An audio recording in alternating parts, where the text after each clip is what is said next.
마태복음 5장 1절에서 12절입니다. 함께 보겠습니다. 예수께서 무리를 보시고 산에 올라가 앉으시니 제자들이 나온지라 입을 열어 가르쳐 이르시되 심령이 가난한 자는 복이 있나니 천국이 그들의 것이며 애통하는 자는 복이 있나니 그들이 위로를 받을 것이며 온유한 자는 복이 있나니 그들이 땅을 기업으로 받을 것이며 의에 줄이고 목마른 자는 복이 있나니 그들이 배부를 것이며 긍휼히 여기는 자는 복이 있나니 그들이 긍휼히 여김을 받을 것이며 마음이 청결한 자는 복이 있나니 그들이 하나님을 볼 것이며 화평하게 하는 자는 복이 있나니 그들이 하나님의 아들이라 일컬음을 받을 것이며 그를 위하여 박해를 받은 자는 복이 있나니 천국이 그들의 것이니라. 나로 말미암아 너희를 욕하고 박해하고 거짓으로 너희를 거슬러 모든 악한 말을 할 때에는 너희에게 복이 있나니 기뻐하고 즐거워하라. 하늘에서 너희의 상이 크니라. 너희 전에 있던 선지자들도 이같이 박해하였느니라. 아멘.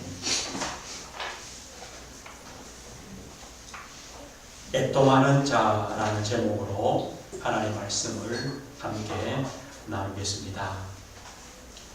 우리가 마태복음 5장을 보면서 참된 복이 어떤 것인가, 또 복 있는 사람이 누군가를 우리가 말씀을 보고 있습니다. 장례를 치르면서 이런 생각이 들었습니다. 누군가가 와서 슬퍼해주고 또 울어주고 기억해주는 것, 이것도 참 복이구나 라는 생각이 들었어요. 또 자녀들이, 또 손자 손녀들이, 또 아는 분들이 와서 슬퍼해주는 것, 뭐 기억도 하지 않고 잘 죽었다 이러면 참 문제잖아요. 그죠? 이 사람이 그래 살았구나 하는 건데, 그걸 보면서 그래, 그것도 복이다, 그것도 잘 사신 거다, 이런 생각이 들었습니다. 사실 참 복을 주시는 분은 누구시냐? 바로 예수 그리스도입니다. 예수님이 오늘 복에 대해서 말씀하지만 예수님 당신이 바로 복이시거든요. 그래서 예수 그리스도 안에 있는 자체가 바로 복입니다. 예수 그리스도를 믿는 그 믿음의 삶이 바로 복된 삶이 되는 것이죠. 우리가 뭔가를 해서 복받는 것이 아니라 예수 그리스도 안에 있기 때문에 바로 복받은 자고, 복받은 자기 때문에 심령이 가난해지고 또 애통해지고 이렇게 되는 것입니다. 우리가요, 참 복음을 받고 나니까 뭐가 깨달아집니까? 바울처럼요. 나는 참 구원받을 수 없는 자인데 하나님이 나를 구원해 주셨구나. 심령이 가난한 자란 말은 영적 파산 선고를 받은 자라고 우리가 말씀을 들었잖아요. 이게 뭐냐면 영적인 거지란 말이에요. 내 것이, 내가 자랑할 것이 하나도 없다는 거예요. 그래서 우리는 하나님을 의지하고 하나님을 붙잡고 하나님의 도우심 밖에 없다는 거예요. 이걸 깨닫는 것이 바로 심령이 가난한 자이거든요. 우리가 예수 그리스도 안에 구원을 받고 보니까 그렇구나. 하나님의 구원과 하나님의 은혜가 아니면 살 수 없는 자구나, 이렇게 깨달아져요. 그리고 오늘 두 번째 복 있는 축복처럼 애통하는 자가 되어져요. 그렇다면 무엇에 대한 애통이냐, 이거죠. 또 하나님의 위로란 것은 어떤 것인가, 우리가 말씀을 확인해 보겠습니다. 우리 현장을 볼 때 참 애통함이 있는 현장이라고 우리가 보여져요. 저도 장례를 많이 참석해 보잖아요. 보는데 이번에도 이제 화장장에 가서 이제 기다리는데요. 이제 중학교 1학년 좀 되는 것 같아요. 교복을 입었더라고요. 애가 이제 아버지 영정 사진을 들고 이제 오는 거예요. 그 뒤에 엄마하고 모든 가족이 계속 울어요. 가만 돌아보니까 이제 연세가 드셔서 돌아가신 분들은 이제 우는 좀 이제 타이밍들이 있잖아요. 그러다가 좀 그치거든요. 계속 울진 않거든요. 그런데요, 계속 우는 분들이 있어요. 이게 누구냐? 이 젊은 분이 돌아가셨을 때 그 아내 되는 분이나 그 부모님이나 계속 우시는 것 같아요. 그 대기실에 들어오면서도요, 그 안에서도 계속 우세요. 얼마나 마음이 아프겠어요. 우리가요, 참 현장에 애통한 현장이 많아요. 그런데 진짜 애통함이 뭐냐면 이거예요. 사람들이요, 하나님을 떠나 있다는 거. 이게 애통함이에요. 하나님을 떠나 있으니까 어쩔 수가 없어요. 내가 내 인생의 주인으로 살아갈 수밖에 없어요. 내가 내 인생을 책임지고 살아가야 돼요. 하나님이 없으니까 우리는요, 육신을 갖고 있죠. 어쩔 수가 없어요. 육신적인 것, 물질적인 것, 이것을 따라갈 수밖에 없어요. 하나님이 없으니까 우리는요, 세상 가운데 살아남아야 되잖아요. 그래서 세상 성공이 인생의 목적이요, 목표이기 때문에 그것 때문에 생을 다 걸고 달려가요. 뭐 때문입니까? 하나님 떠나 있다는 것, 하나님 없다는 것. 이것이 참 애통한 현장이거든요. 어제도 TV를 잠깐 보니까요, 어디 이제 중소기업에 대해서 얘기가 나오더라고요. 뭐 중소기업 사장의 죽음이라고 이렇게 얘기가 나와요. 뭐 들어보니까 참 억울한 것 같아요. 세상은 어쩔 수 없잖아요. 가진 자의 편이고 힘 있는 자의 편이거든요. 아무리 법이 또 뭐 나라가 공정하다고 하지만 어쩔 수가 없어요. 그러니까 좀 약한 사람들은요, 이길 수가 없는 거예요. 자기 가진 기술들 또 재능들을 어쩔 수 없이 빼앗기고요. 도리어 소송을 당하고. 제가 보면서요, 세상은 어쩔 수가 없는 저런 세상인데, 그 가운데 그럼 저 사람을 능가하려고 아무리 노력해도 안 되는 건 안 되는 거거든요. 어떻게 작은 기업이 대기업을 상대합니까? 될 수가 없죠. 그 사람들은요, 하다가 안 되면 뭘 선택합니까? 자살이라고 하죠. 이거밖에 없어요.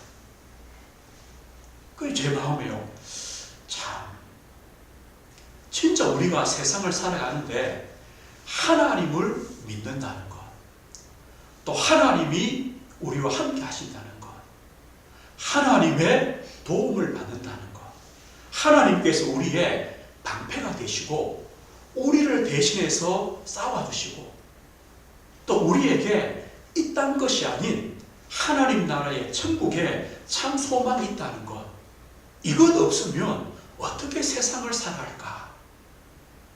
이 하나님의 도우심이 없으면 어떻게 살아갈까? 그래, 자살하는 것, 그게 정답이지. 이런 생각이 들었어요. 사람들이요, 하나님 없어서 내 중심으로, 물질과 육신 중심으로, 또 세상 성공을 따라가다가 보니까 어떻게 합니까? 무속, 점술, 우상, 다른 것의 도움을 받을 수밖에 없어요. 결국은 우리 개인이요, 영적인 문제가 와요. 마음, 정신, 생각 병들게 돼요. 수고하고 무거운 짐진 자들아, 진짜요, 수고하고 무거운 짐을 지고 살아가잖아요. 그러다가 육신의 질병이 와요. 어느 날 죽음이 옵니다. 하나님의 심판대 앞에 섭니다. 내세가 있습니다. 그리고 그 영적인 문제들이, 자녀들이 또 똑같이 그 길들을 걸어가요. 이것이 반복되어지는 거죠. 우리에게 다른 것이 애통함이 아니라 이 현장이 바로 애통한 현장입니다. 이 문제가 개인의 문제잖아요. 실제로 우리 가정의 문제잖아요. 개인의 가정의 영적인 문제로 고통으로 와요. 그런데 개인과 가정으로 끝나는 것이 아니에요. 사회 문제로, 국가 문제로 와요.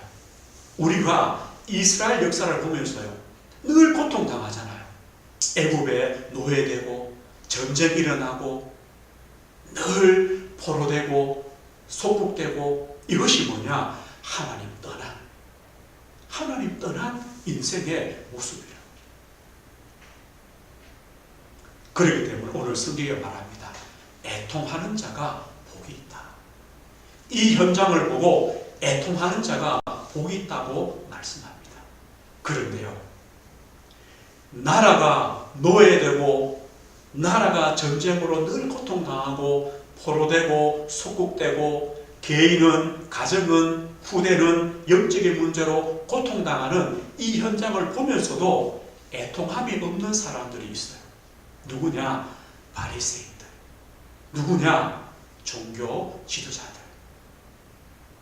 이들은요, 이런 현장 가운데서도 뭘 말하느냐? 우리는 선민이다.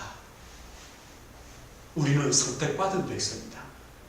나는 아브라함의 자손이다. 아니, 지금요, 나라가 지금 로마에 속국되어서 망해 있는데 나는 아브라함의 자손이다. 우리는 선민이다. 나는 율법을 지켜서 구원받는다. 하나님 필요 없다는 거예요. 이런 영적인 문제를 당하는 현장인데도 오로지요, 육신의 것만 관심이 있어요. 그러나 예수님은 그 현장을 보시고 애통하셨어요. 성경에요, 예수님께서 탄식하셨다, 이 말이 여러 번 나와요. 그 현장을 보고 탄식하셨어요. 마태복음 9장 36절에요, 무리를 보시고 불쌍히 여기시니. 이유가 뭡니까? 목자 없는 양과 같이 고생하며 기진함이라. 사람들이요, 불쌍히 여기. 왜요? 목자 없는 양이에요. 양들이 목자가 없으면 어떻게 될까요? 그들이 고생하며 기진함이라. 힘이 다 빠졌어요.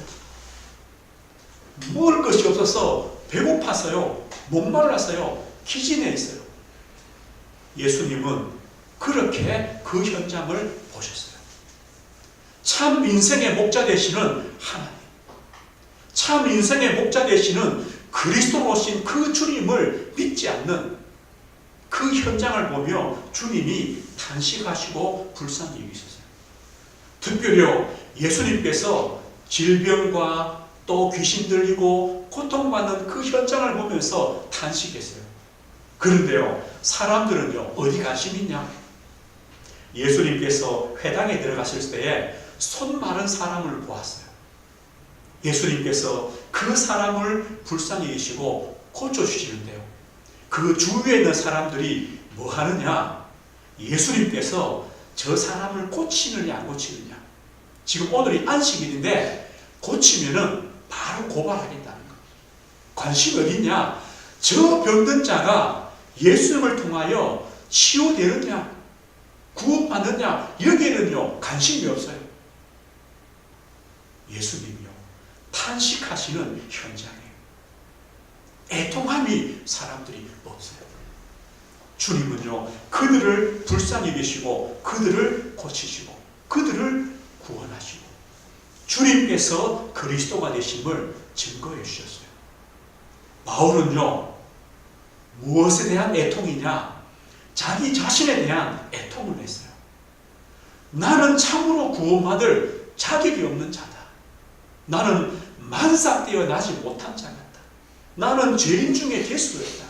나는 복음을 핍박하는 자다. 그리스도를 핍박하는 자다. 그런 나를 오래 참으시고 나를 구원해 주셨다. 여기에 대한 감사죠. 여기에 대한 애통함이었어요. 은혜에 대한. 그러면서요, 바울은 어디에 애통했느냐?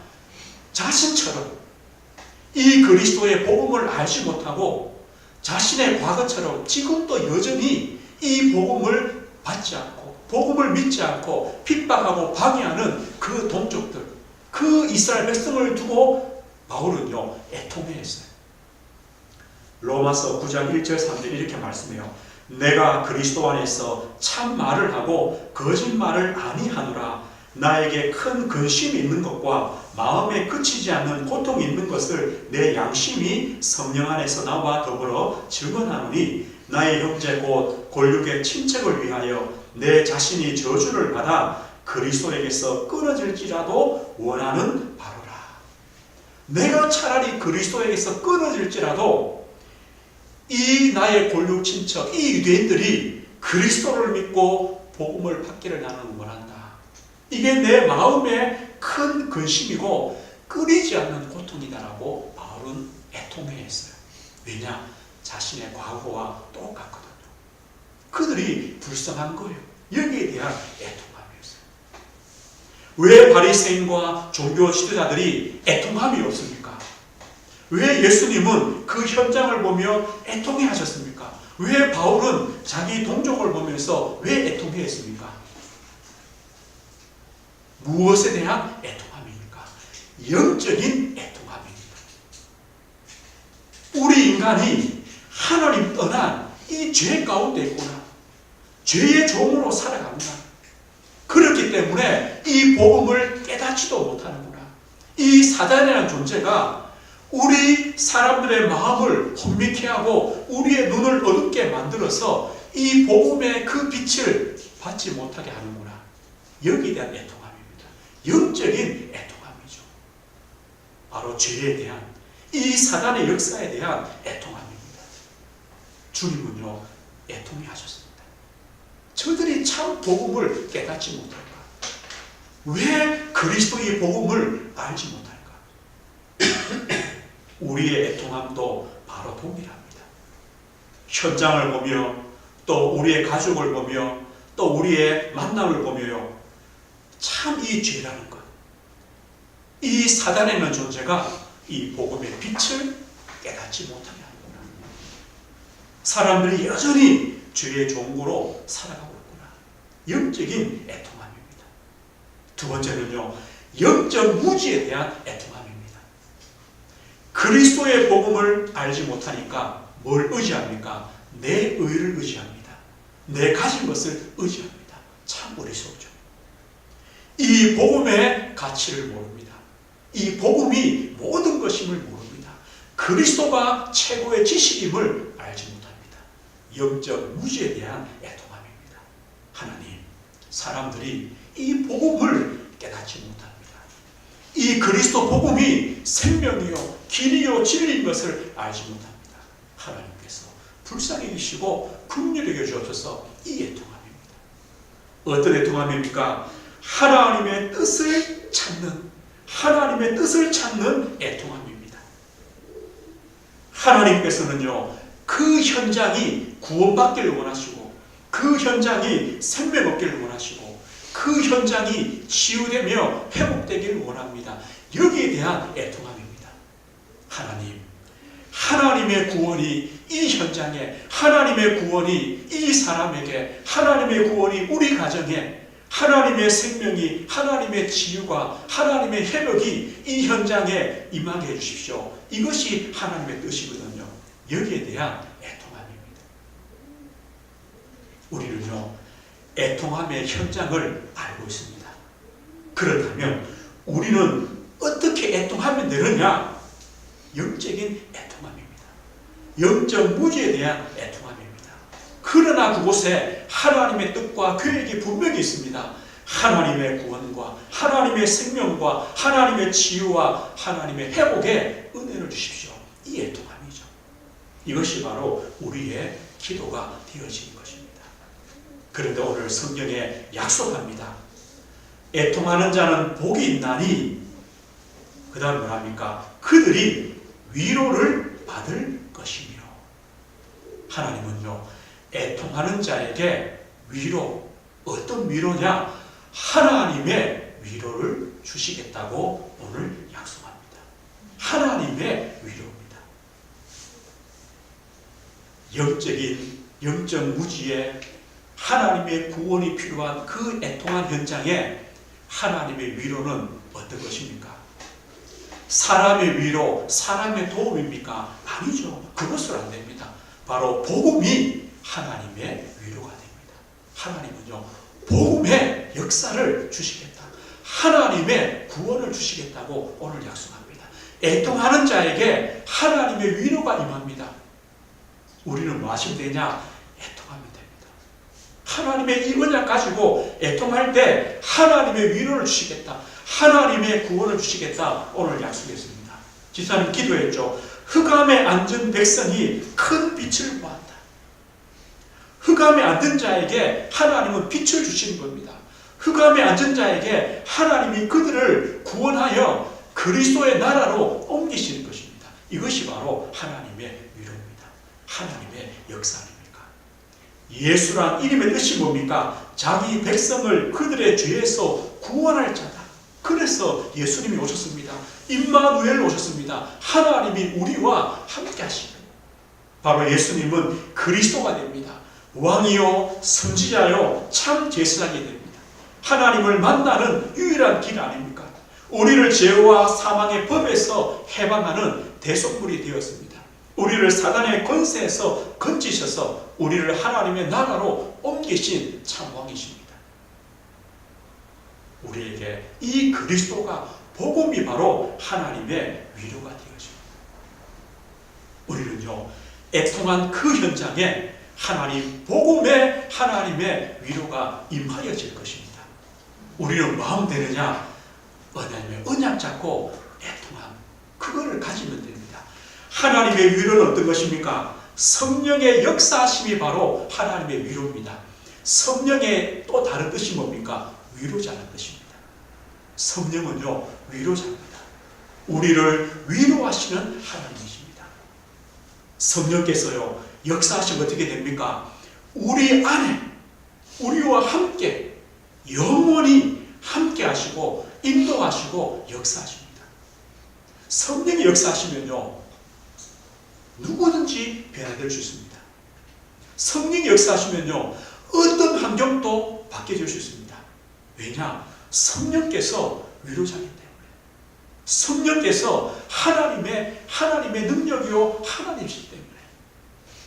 성령이 바로 위로자입니다. 위로를 받을 것이요, 이 말은요, 성령 하나님께서 역사하신다. 성령 하나님은 우리에게 참 평안을 주십니다. 세상이 알지 못하는, 세상이 주지 못하는 평안을 너희에게 주노라. 주님 약속했습니다. 성령이 역사하시면요, 우리를 대신해서 탄식하시며 간구하신다고 약속하십니다. 요한복음 로마서 8장 26절 27절이죠. 이와 같이 성령도 우리의 연약함을 도우시나니 우리는 마땅히 기도할 바를 알지 못하나 오직 성령이 말할 수 없는 탄식으로 우리를 위하여 친히 간구하시느니라. 마음을 살피시는 이가 성령의 생각을 아시나니 이는 성령이 하나님의 뜻대로 성도를 위하여 간구하심이니라. 오늘 보십시오. 우리가 애통함을 가지죠. 우리는 어쩌면요, 기도할 바를 알지도 못합니다. 그런데 성령께서 탄식하시며 우리를 위하여 친히 간구하신다. 그리고 성령은 하나님 아닙니까? 하나님의 뜻을 가장 잘 아시는 분입니다. 성령이 하나님의 뜻대로 성도를 위하여 간구하십니다. 이거 보십시오. 성령의 위로하심입니다. 우리에게 평안을 주시고 우리를 위하여 친히 간구하시고 우리 안에 들어와 계셔서 우리의 주인 되셔서 우리와 영원히 함께 하시는 성령의 역사하심이 바로 하나님의 위로입니다. 애통하는 자에게 복음이 그리스도의 역사, 하나님의 구원의 위로가 임하십니다. 애통하는 자에게 성령의 역사, 성령의 위로하심이 임합니다. 하나님은요, 애통하는 자에게 복 주시는 겁니다. 애통하는 자가 참 복을 받는 자입니다. 그런데 우리가 받은 이 위로는 우리가 받은 위로로 끝나는 것이 아닙니다. 성경이 이렇게 약속합니다. 고린도 후서 1장 4절 보면요, 우리의 모든 환난 중에서 우리를 위로하사 우리로 하여금 하나님께 받는 위로로서 모든 환난 중에 있는 자들을 능히 위로하게 하시는 이시로다. 하나님은 무엇이냐? 우리가 받은 그 위로로 우리와 똑같은 환난 중에 있는 그 사람들을 위로하게 하시는 하나님이십니다. 이 말은요, 우리가 그리스도를 통하여 성령을 통하여 받은 그 위로를 가지고 환난 중에 있는 자들을 위로하라는 것입니다. 우리가 바로 그 사명, 그 역할을 가진 축복된 복을 받은 자임을 우리에게 말씀해 주고 있습니다. 애통하는 자는 복이 있나니 그들이 위로를 받을 것이며, 애통하는 자에게 하나님의 위로가 반드시 있습니다. 우리는 그 위로로 또 환난 중에 있는 자들을 위로하는 축복을 우리는 가졌습니다. 한 주간 저와 우리 성도님들이 염려하는 것이 아니라, 걱정하는 것이 아니라 애통해 하시면 됩니다. 우리의 현장을 보시고 우리의 가정과 가문을 보시고 또 우리가 만난 문제를 가지고 하나님 앞에 애통해 할 때, 그때 하나님의 위로가 임합니다. 그리스도의 역사가, 성령의 역사심이 임합니다. 우리는요, 한 주간 우리 자신이 또 다른 사람들의 위로자가 될 수 있습니다. 하나님 그런 축복들을 주실 것입니다. 오늘 말씀했습니다. 애통하는 자라는 말은요, 하나님의 참 사명을 가진 자란 말과 동일합니다. 하나님은 누굴 찾으시나 애통하는 자를 찾으십니다. 하나님은요, 애통하는 자를 찾으십니다. 그 사람은 하나님과 방향이 맞는 자입니다. 하나님의 소원과 하나님의 계획과 하나님의 뜻을 알기 때문에 애통할 수밖에 없습니다. 애통하는 자는요, 하나님이 찾으시는 사람입니다. 누가 울겠습니까? 누가 기도하겠습니까? 하나님은요, 애통하는 자를 찾으십니다. 하나님은요, 지금도 우리 현장에 너무 많습니다. 환난 당한 자가 많습니다. 그들을 위로할 자를 하나님은 찾으십니다. 그들을 위로할 자를 찾으십니다. 누구십니까? 애통하는 자입니다. 하나님의 위로를 받은 자입니다. 저와 우리 성도님은 이미 복을 받은 자입니다. 위로를 받은 자입니다. 애통한 자입니다. 하나님은 우리를 통하여 또 다른 환난 당한 자를 위로하도록 한 주간 우리의 걸음을 인도하십니다. 하나님이 찾으시는 사람, 참 사명 가진 사람, 애통한 사람입니다. 저와 우리 성도님들이 한 주간도 하나님의 그 은혜를 가지고 우리의 가는 현장과 만남과 우리의 가정과 또 우리 자녀와 우리 현장을 보며 하나님의 언약과 소원 가지고 애통해하며 또 하나님이 나를 통해 환난 당한 자를 위로하게 하시는 그 응답들을 우리 성도님들이 누리시길 주의 이름으로 축원드립니다. 하나님 아버지, 은혜를 감사합니다. 예수 그리스도를 믿음으로 하나님의 자녀로 하나님 나라 백성 삼으시고 참 복을 가진 자로 저희들을 삼으심을 감사합니다. 하나님만을 의지할 수밖에 없고 오직 예수 그리스도로 만족할 수밖에 없는 심령이 가난한 자 되게 하심을 감사합니다. 우리의 현장을 보며 주님의 소원과 계획과 탄식을 알기 때문에 애통할 수밖에 없는 애통한 자의 복을 주심을 감사합니다. 하나님 한 주간도 우리의 기도가 되게 하시고 또 이미 하나님의 위로를 받은 저희들이 또 누군가의 위로자가 되도록, 환난 당한 자의 위로자가 되도록 한 주간도 저희들의 걸음이 복된 걸음 되게 하시고 우리 귀한 성도를 통하여 하나님의 나라와 뜻이 이루어지는 걸음 되게 하옵소서. 하나님, 우리에게 또 문제와 또 어려움과 약함 때문에 기도하는 우리 성도들이 있습니다. 하나님, 한 주간도 하나님의 위로하심, 그리스도의 역사, 성령의 역사하심이 있도록 하나님께서 은혜를 허락해 주옵소서. 우리 귀한 자녀와 후대들이 있습니다. 하나님, 이들에게 그리스도의 역사하심, 성령의 역사하심이 있도록 하나님의 위로하심을 허락해 주옵소서. 예수 그리스도 이름으로 기도드립니다. 아멘.